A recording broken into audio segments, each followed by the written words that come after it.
I had to grind really hard to break in a very unhealthy amount. Like I gained weight. I was like doing 5 hours a day, like you said. I did time calculations for the lead up to OSCP. I probably put in 500 hours at least, and that was over Mm, 3 months. So, and I was working full time. I was going to college full time hmm and doing that on top of it. So, adding all these things together, like I had one day off a month, pretty much was mm. my average. Was one day I didn't have to do anything cybersecurity or our computer. And the worst part of it was I was like, I should be studying right now on my one day off. Hi, I'm Kyser Clark, and welcome to The Hacker's Cache, the show that decrypts the secrets of offensive security one bite at a time. Every week, I invite you into the world of ethical hacking by interviewing leading offensive security practitioners.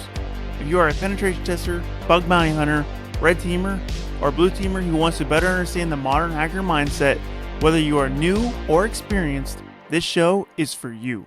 Thank you for tuning in. Today, I have Matthew Younker, also known as Zumi Yumi, who has a year and a half of experience in vulnerability management, and then he transitioned into a senior penetration tester.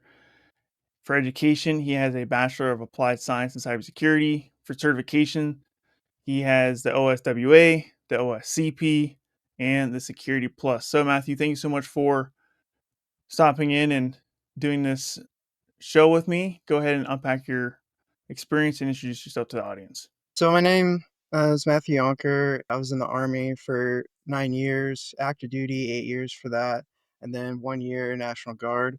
I worked in CBRN MOS, which is like hazmat stuff, and I was stationed in Germany, Georgia, Korea, and Washington State.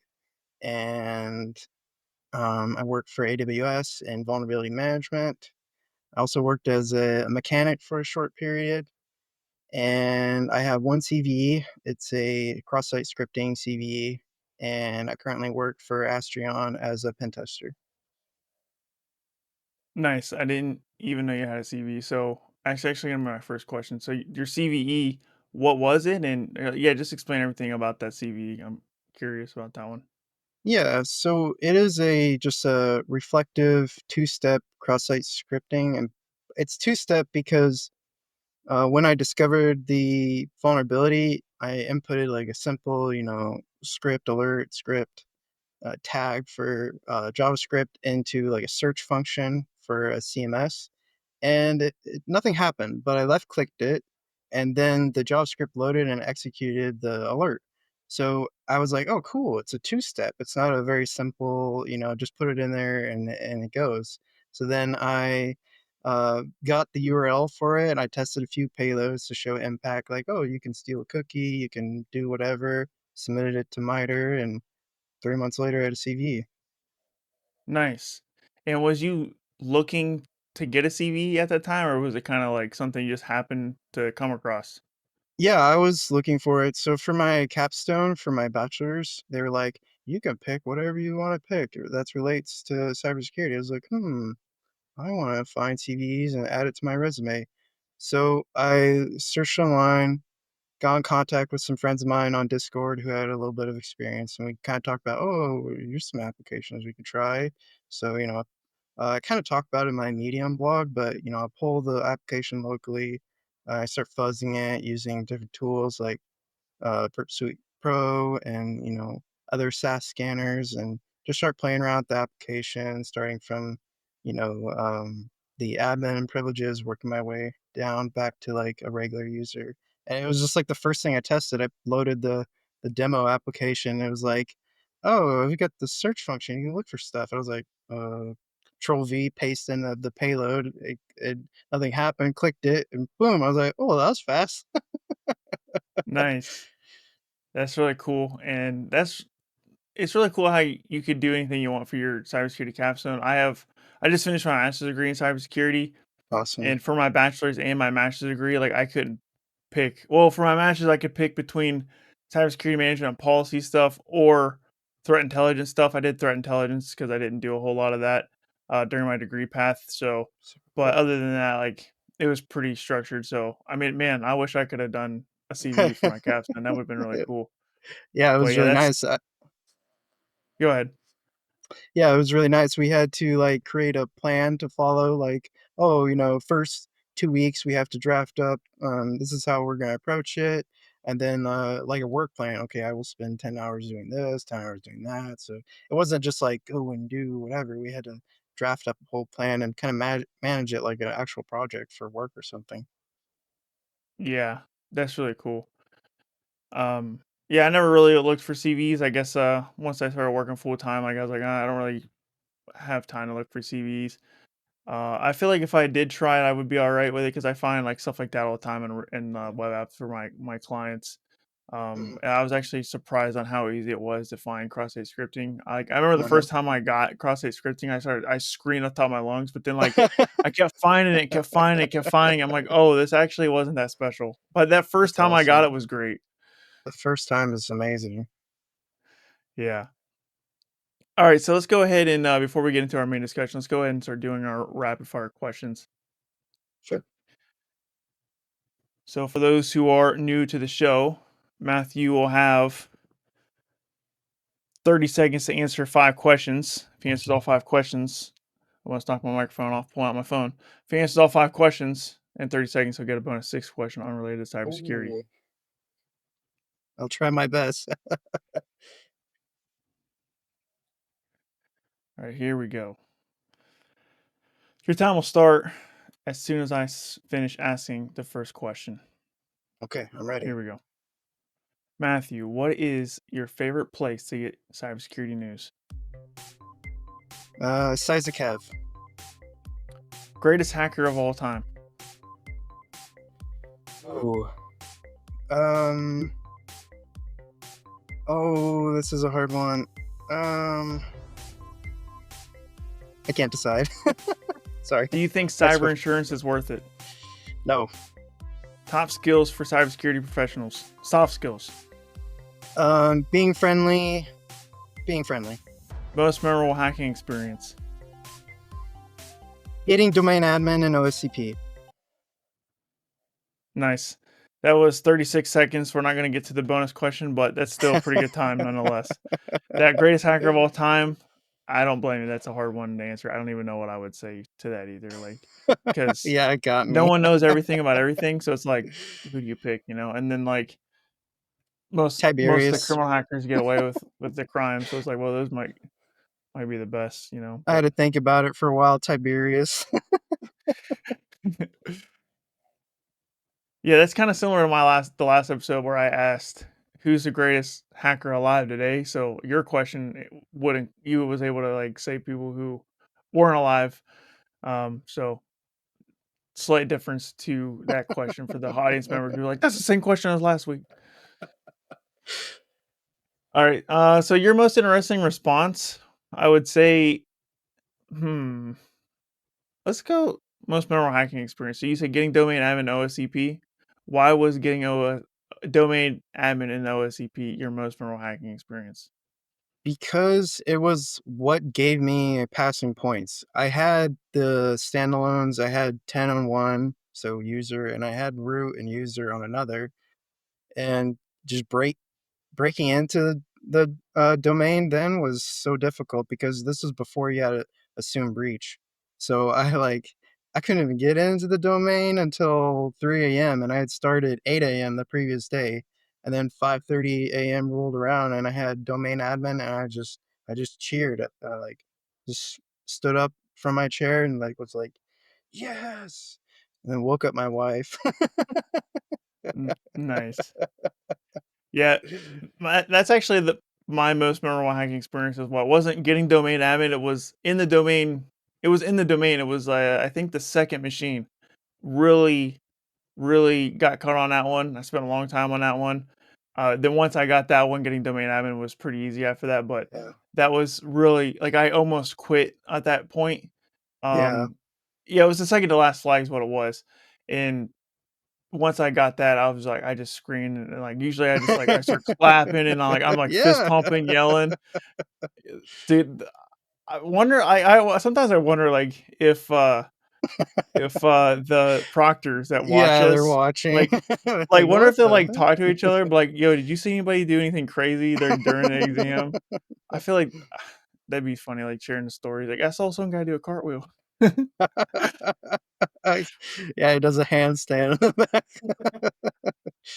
That's so funny. Yeah, that was an amazing experience just being like, "Yes, I did it." Like, those hundreds of hours of work paid off, and, like, all I gotta do is write the report, and that's the easiest part. I know I took screenshots, you go through all your steps, you're like, "Oh, did I," "Let me make sure, just in case before you close out the session that you have everything." Yeah, right. Exactly. It's definitely a hard exam.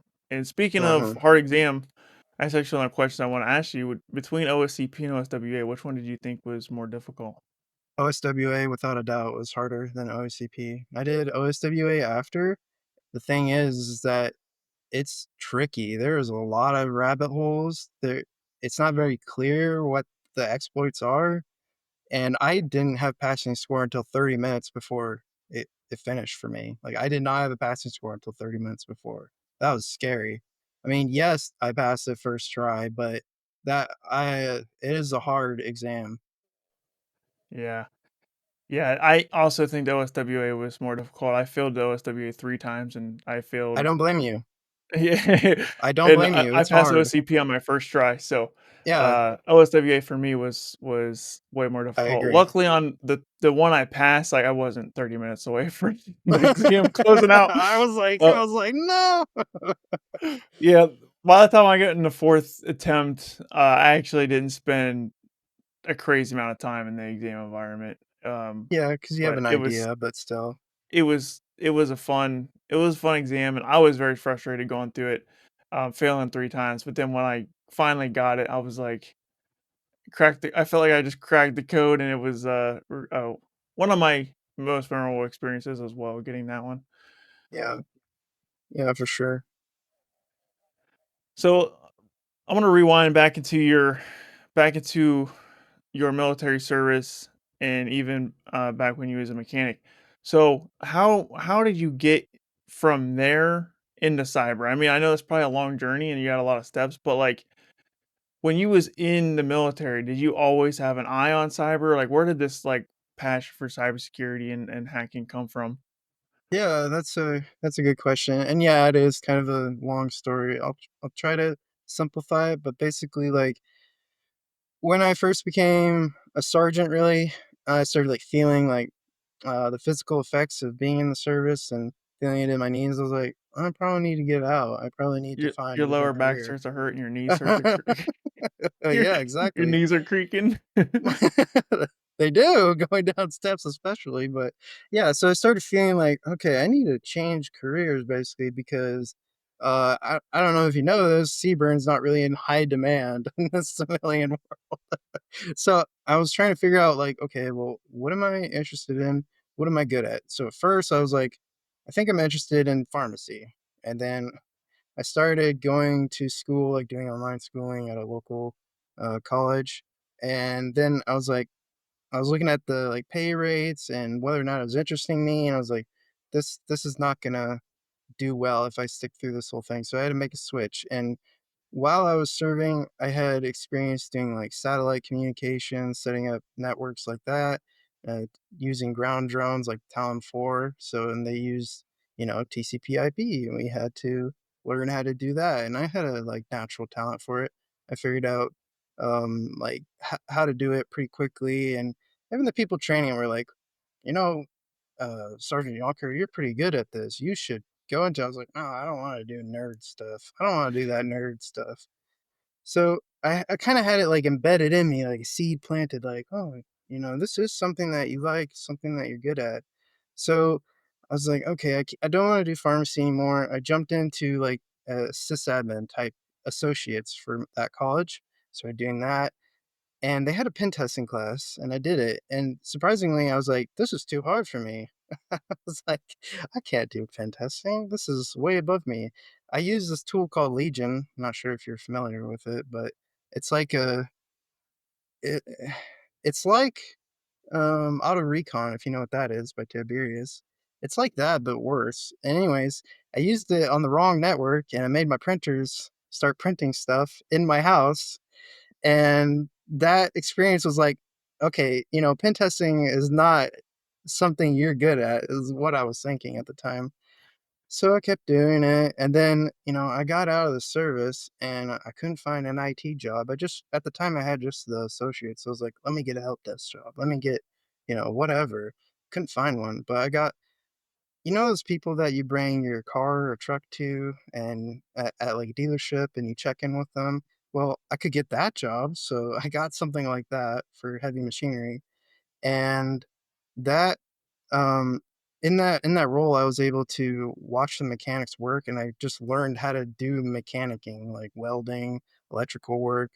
After 6 months of just watching them do it, kind of doing hands-on, they just let me transition over into a full-time mechanic role. So I was a heavy equipment technician, working on wood chippers, trucks, spider lifts, all sorts of crazy stuff. You know, changing engines, doing diagnostics, electrical work. And at the time, I was still working on my bachelor's in cybersecurity. And my wife had interviewed for AWS vulnerability management role, and she turned it down in favor of a sysadmin role. So she referred them to me, and I did the interview. They liked me, took me on, and then I started and they're like, "Hey, we offer OffSec and OSCP. Do you want to take that?" I was like, "What is OffSec?" Like at the time, I still didn't know what I wanted to get into. And they're like, "Oh, it's pen testing. Learn how to pen test." I was like, "Oh, okay, I'll do it." And then I just became addicted, like just studying every day, 2, 4 hours doing boxes on Try Hack Me, Hack the Box, OffSec's, PG labs and getting involved with the communities on Discord. Just became like a fanatic about pen testing. I was like, okay, I am addicted to this. I love it. It's like puzzle solving. It's everything I like. I can do it. I didn't really feel the imposter syndrome. I was like, this is something that I'm good at. Once I had that structured learning that OCP gave me, and that's like how I transitioned over. And I think the military soft skills, the like hardware experience I got being a mechanic has helped me in my current role as a pen tester with Astrion. But I think all those things combined set me up for success to get into it because pen testing really is not an entry level role. It's not something you just jump into. You need to transition over to it. So that was kind of my long and windy path into pen testing, really.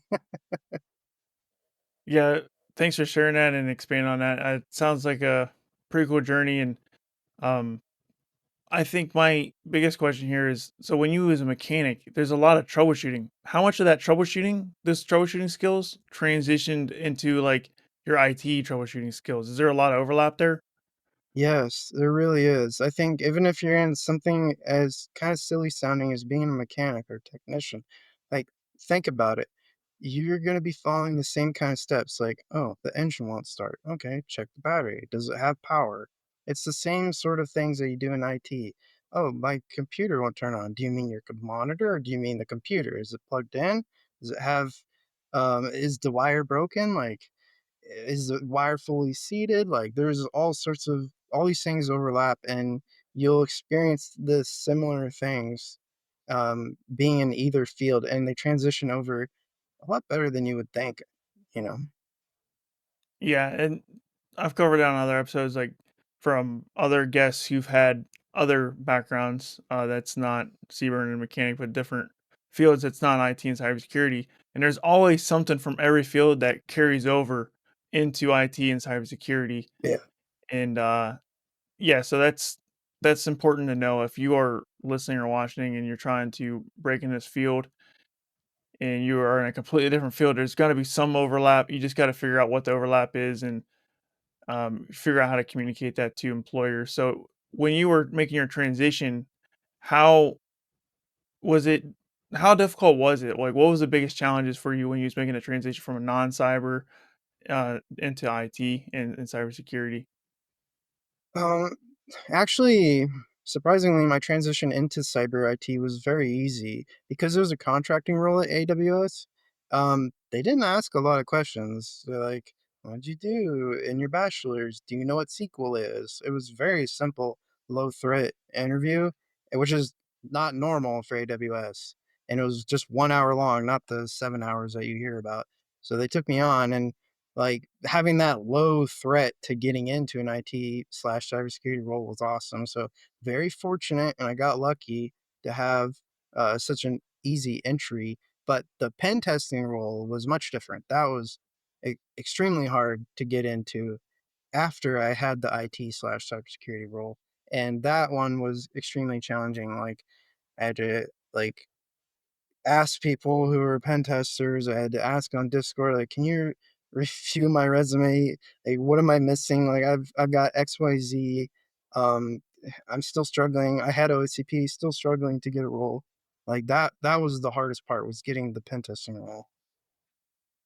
Yeah, and I had similar. And my background in the military was IT, and I was trying to apply for pen testing jobs, and I still face a multitude of rejections. So even if you have, Yes. like me, 6 years of experience in IT and system administration, it's still difficult because there's a lot of it's a lot different. Being a Yeah. pen tester is requires a deeper understanding, I would say, and more of a wide variety of skill sets and knowledge.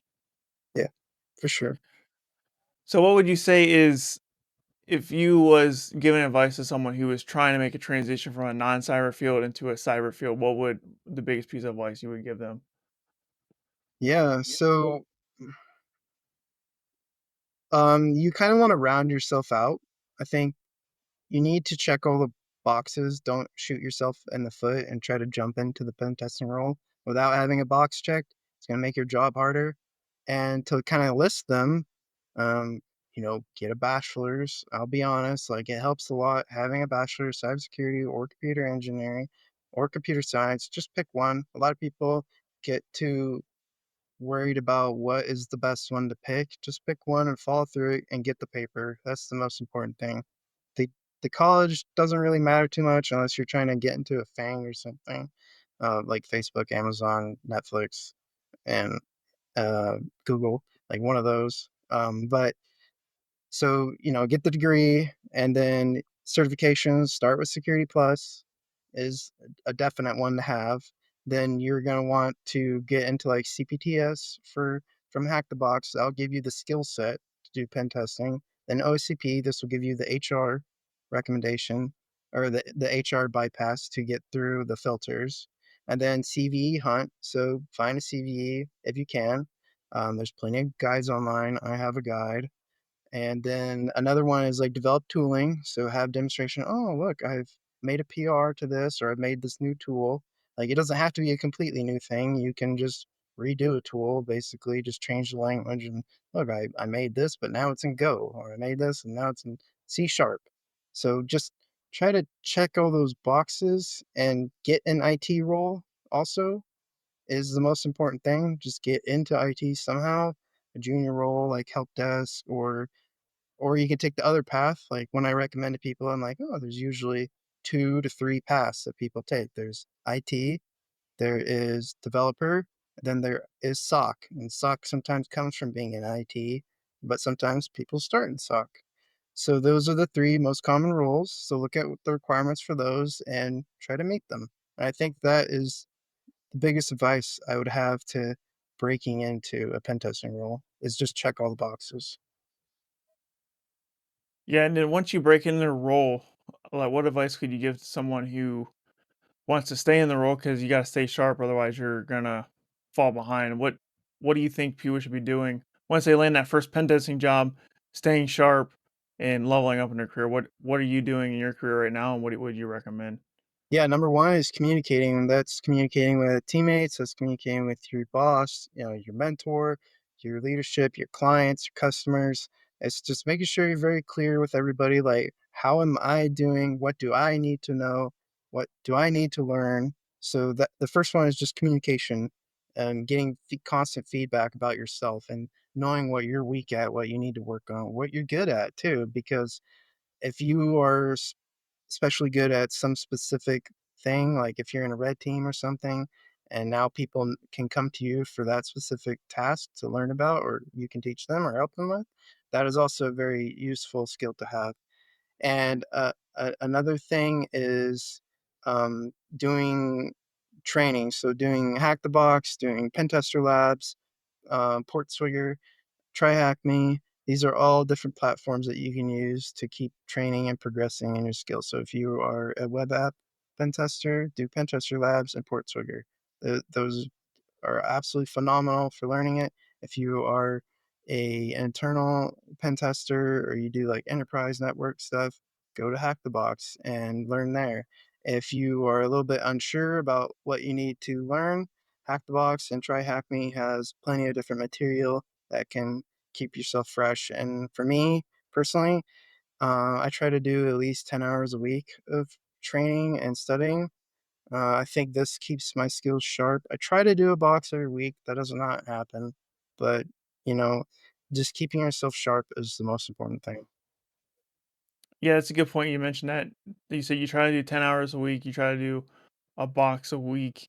And, I've done that, doing a box every week or, my goal was to do like 3 hours of studying every day, which what's that? Yeah, What is that? 21 hours or something. And yeah, I kind of burned myself out. So now I'm turning it back to like 2 hours a day. So I'm uh trying to put myself at that 10-hour mark, but it ebbs and flows. Sometimes you're going to do more than your 10 hours and less than your 10 hours. yeah, Sometimes I think when I always tell people like, yeah, you got to put in like crazy amount of hours, and if you're trying to break in, like you do have to put in crazy amount of hours. And then once you get in the uh field, like you still need to put in time, but you don't need to go as hard as you once did because you'll get burned out. And I've yeah, I've done that um for sure. a couple times now. So I definitely been trying to like instead of putting 4 or 5 hours in a study in a day, maybe just do 2 or 3 Yeah, and I agree. do a box every once a week, like you said. Yeah, for sure.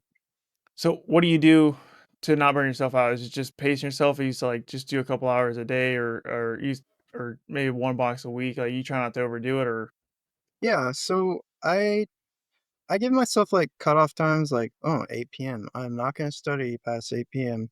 For boxes, I'm not hard on the do one a week. Like, if I'm not feeling it, I'm not going to do it. Like, as long as I study the modules and things I need to study, I'm fine with not having to lock in and spend 12, 14 hours doing a machine or something because it is a big time sink. And sometimes the juice is not worth the squeeze. Like, oh, like it was this thing. This is not helping me in my career. This was kind of a waste of time, like putting this many hours into something. So Mhm. understanding like the balance that, you know, you don't want to sink so much time into it. And then to combat burning out, it's like talking to family, going out to dinners, it's, working out, it's going on walks. Like today, I went to go pick up like pizza instead of driving there. And it was like a mile away, so it was a pretty long walk. So, just getting that outside time kind of helps, decompress and let your brain, refocus and process the things. Yeah, that's good you mentioned. Don't force it. Like if you're not feeling it, you're not feeling it. Yeah. I mean, I would say when I was trying to break in the field, like I would definitely force it. But now I'm just like, let's say I planned like, yeah, I'm gonna do a hack the box on this day, or like I'm gonna study for this cert this many hours on this day, and Yeah. I'm like, I'm not feeling it today, or maybe I just, shorten up a little bit. So um yeah, I always tell people like, yeah, you gotta do the work when you don't feel like it. But I think once you break in, it's kind of okay to like, yeah, go ahead and take those breaks because you got a long career. It's gonna be, you know, if for me anyways, I got 40 more years, so Yeah. uh, there's plenty more time to learn stuff. Yeah. And to kind of expand on that, like I had to grind really hard to break in. Like a very unhealthy amount. Like I gained weight. I was like doing 5 hours a day, like you said.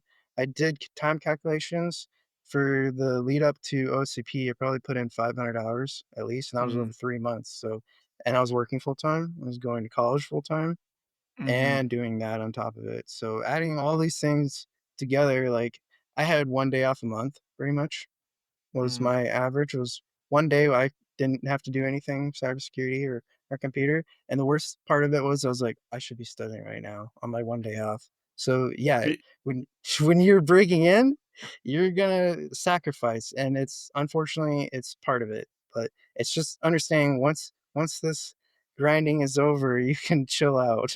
And then it is hard to turn the dial back because you're like, I need to study, I need to study, I need to study. Well, you're gonna have to force yourself to turn, and I'm still struggling with that, kind of turning the dial back and letting myself breathe and relax and process things and enjoy life. Yeah, yeah, man, I'm 100% in agreement with you. My feelings are exactly the same, and I had a very similar story as you. I mean, I put 400 plus hours in OSCP in 30 days, or not 30 days, 3 months, Yeah. and I was a college student, and I had a full time job in the military, Ugh, and yeah. it was 3 to 5 hours a day on the weekdays, and then on the Mhm. weekends I'm putting in 10 to 12, Yes, and exactly. and now that I've been a pen tester for a year now, I still have a hard time, like, relaxing. Like, I'm, like, playing the video game. I'm like, Mhm. I feel like I'm wasting my life. You know what I I mean? I'm should be like, I'm studying right now. yeah. Yeah, it's hard to tone it back, like you It said, and, is. it's but like you said, the grind is I would say is essential to breaking in, and there is no shortcut to success. I always tell people that on the show, Mhm. and then, but the sacrifices are 100% worth it. Like, once you're in, you're like, Yes, "Okay, it is," it's definitely worth it. for sure, 100%. So let's go ahead and do our last question here. Matthew, do you have any additional cybersecurity hot takes or hidden wisdom you would like to share? Yeah, so my hidden wisdom is that networking matters. Um, I mean the talking kind, not not the IP networking, but, I mean, that matters too. But, so talking with people online, in person, c Discord was a huge help to me. Getting into the cybersecurity communities, TryHackMe, Hackbox, OffSec, just getting in there, talking to people and asking questions, helping other people. You meet a lot of cool people. You you'll join like splinter servers with like infosec prep, my server, chaos control. Like we all have these little small cybersecurity servers that you'll join, and you'll just learn so much, and you'll meet hiring managers, you'll meet people who can get you hired or point you in the right direction. So it doesn't have to just be in person. Like it is important, like going to cybersecurity meets, going to B sides and DEF CON and things like that. But like don't forget about the online part. Like talking to people online, it is fruitful. Like it helped for me. So just don't forget about that. Yeah, that's really good that you bring that up, that you don't have to be in person. I mean, I started my career out in Korea, and Yeah. I went to Alaska after that, and I was definitely disconnected from the whole mainland United States. And I never went to a conference. My first conference I didn't go to until I got my first pen testing job, and I Yeah. still haven't been to a DEF CON. I'm hoping to go to DEF CON this year for the first time, and I'm going to Wild West Hacking Fest later this year as well. My company is funding that, so that's really cool. But Nice. yeah, I use the internet to network, do all my networking as well. And you Mhm. definitely, people say, "Oh yeah, go to conferences," and yeah, if you can, but I don't think it's essential. You Yeah. can do a lot on just online. Yeah, I agree. I will be at DEF CON, so if viewers are going or you're going, like I will be there. You can come say hi. Um, and I yeah, I for me the in-person networking never worked for me. It was all online that I was able to have success. Great wisdom. Thanks for sharing. So Mhm. Matthew, thank you so much for giving your wisdom and your insights and your expertise to the show. Where can the audience get a hold of you if they want to connect with you? Yeah, so you can find me as Zumi Yumi on Discord and GitHub. I have a Discord channel called Chaos Control. You can search for it. And then there's also my LinkedIn, Matthew Younker, and I'll give you the links after. Perfect. And audience, best place to reach me is LinkedIn and my website, kaiserclark.com.